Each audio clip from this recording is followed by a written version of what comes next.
का गर्ल्स लोग एक और जो ये बीक होता है ना, गुस्सा, आजकल की लड़कियां ना बड़ी बिखिया जाती हैं, ऐसे देखेंगे ऐसे करते हैं, बताइए भगवान अगर कहीं ऐसे ही रह के छोड़ दिया तो दिक्कतें हो जाएगा।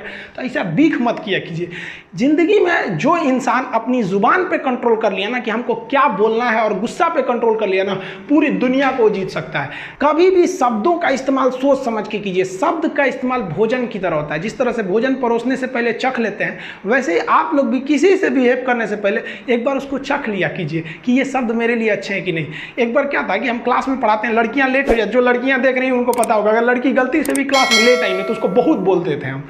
लेकिन मंडे टू फ्राइडे क्लास रहता था, सैटरडे संडे जो एक्स्ट्रा क्लास रहता था उसमें हम खुद ही 15, 20, 25 मिनट लेट हो जाते थे हम, क्योंकि सैटरडे वाले क्लास 3-4 घंटा चलता था, तो हम भी थोड़ा सा लेट हो जाते थे। कोई लड़की बोलती नहीं थी। एक दिन एक लड़की बोली कि सर बताइए ना, हम लोग 10 मिनट लेट कर देते हैं, 5 मिनट लेट करते हैं तो आप इतना बोलते हैं, आज आप इतना लेट आए हैं, लेकिन क्या करें, आपको तो बोलने वाला कोई है नहीं है। इनडायरेक्टली वो लड़की हमको बोलना ही चाहती थी कि आप क्यों लेट आ रहे हैं। लेकिन जरा सोचिए, अगर वही कहती कि हम लेट आते हैं तो बोलते हैं, आप लेट आएंगे तो कोई नहीं बोलेगा, क्या है, बात तो सेम है। लेकिन इतना बेहतरीन ढंग से बोली ना कि हमको खुद ही रियलाइज़ हो गया। हम कहें कि तू हमको सिखा रही है, हंसी मजाक में ख़त्म हो गया यहाँ चीज़ को। तो ये अगर आपको बोलने का तरीका आ गया ना, तो आप किसी को डांट भी दीजिएगा तो उसको समझ में नहीं आएगा कि जो हमको डांट रहा था, रियली में तो हमको डांटिए रही थी वो, लेकिन कितना घुमा के डांटी। तो गुस्सा पे कंट्रोल कीजिएगा।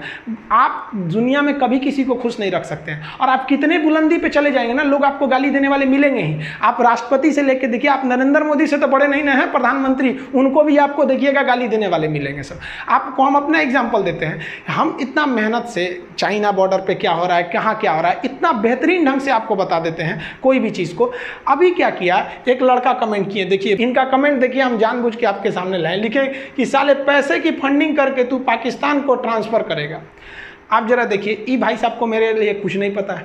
पटना में आज भी अगर किसी को ब्लड घट जाता है तो मेरे पास आता है, अनाथ बच्चों को हमारे पास भेज दिया जाता है। ये सब ये हमारे बारे में कुछ नहीं जानते हैं, ये अपनी मेंटेलिटी दर्शा रहे हैं यहाँ पर। अब एक नॉर्मल आदमी क्या रहेगा, या तो इसको भी गाली देगा या तो इसको ब्लॉक कर देगा।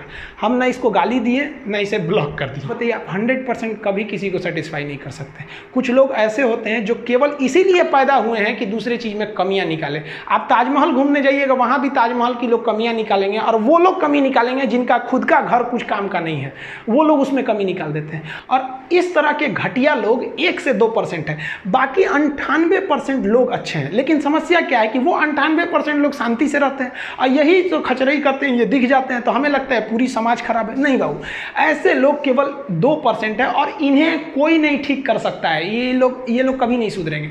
तो ये हम हर जगह मिलेंगे, गाँव में मिलेंगे, शहर में भी मिलेंगे, हर रिलीजन्स में ऐसे मिलेंगे। तो आपको ना बात करने का तहजीब होना चाहिए। जिस दिन आपको अपनी बुराई सहने की आदत हो जाए, आपको तकलीफ सुनने की आदत हो जाए, जिस दिन आपको कोई गाली दे और आपको गुस्सा ना आ जाए, याद रखिएगा उस दिन आप बड़े हो गए हैं। उस दिन समझ जाइएगा कि हाँ, हम बड़े हो गए, अब नहीं। वरना ऐसा नहीं कि दाढ़ी मूंछ आ गए आप बड़े हो गए तो इससे बड़ा कहा जाता है। इंसान मेंटली बड़ा होता है। आपको पता है, ये भाई साहब मेरा फिर से रिप्लाई किए थे कि सॉरी सर, हम आपके बारे में बोल दिए।